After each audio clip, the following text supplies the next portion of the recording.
Isang pinagpalang araw sa inyong lahat. Tayo po yung magdinilay sa salita ng Diyos, ang pinagmumulan ng awa ng ating buhay, ang salitawa. Mga kapatid, ang gulo po ng mundo, ang gulo sa mundo, at ang gulo sa lipunan natin ay mula ito sa kasalanan. Nag-ugat ito sa kasalanan.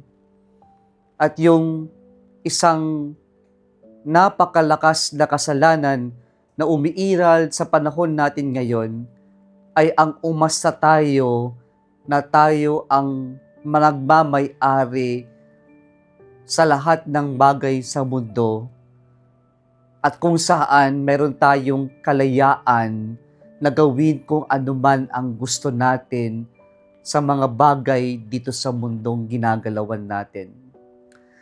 Mga kapatid, sa ating ebanghelyo, muli na namang gumamit ng talinhaga ang ating Panginoong Jesucristo upang ipahayag ang kanyang mensahe. At itong talinhaga na ito ay tumutukoy sa kwento ng mga chosen people of God. At ano po yung ginamit ni Jesus na talinhaga? May isang landowner na inihanda niya ang kanyang vineyard at kanya itong ipinalis sa mga servants. At nung time ng pag-ani ay isinend niya yung kanyang mga servants para kunin ang kanyang share, yung kanyang hati. Pero anong ginawa ng mga pinagkatiwalaan?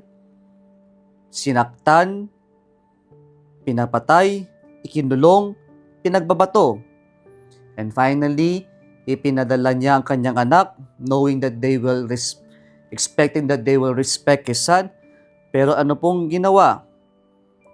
Dahil nakita nila ito yung tagapagmana, kaya kanila ding itong dinakip at pinatay.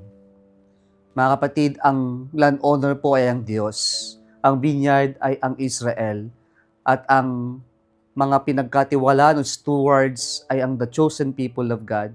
Ang mga servants ay mga propeta o messengers na dinakip, pinagbabato, at yung iba pinagpapatay. They rejected the Lord and they rejected the things that the Lord had prepared for them because they had forgotten that they are merely stewards, not the owner of the vineyard. Lahat po ng problema sa lipunan natin ay nag-uugat yan sa kaisipan, sa pag-uugali na inaangkin natin ang hindi nating pagmamay-ari. Ito'y mga pagmamay-ari ng Diyos. Ipinagkatiwala lamang sa atin ito para alagaan at pagbungain. Sana mga kapatid, huwag nating kakalimutan nito. Ang kalayaan natin ay dapat yung pagyamanin natin, payamanin, pagbungahin natin, kung naman ang pinagkatiwala ng Diyos, hindi para ating angkinin, para sa sarili lang natin, pero para ibahagi din sa ating kapwa-tao. Kung nagustuhan mo ang video na ito, huwag kalimutang mag-like, i-share at mag-subscribe sa Salitawa Facebook page and YouTube channel. Muli isang pinagpalang araw sa inyong lahat.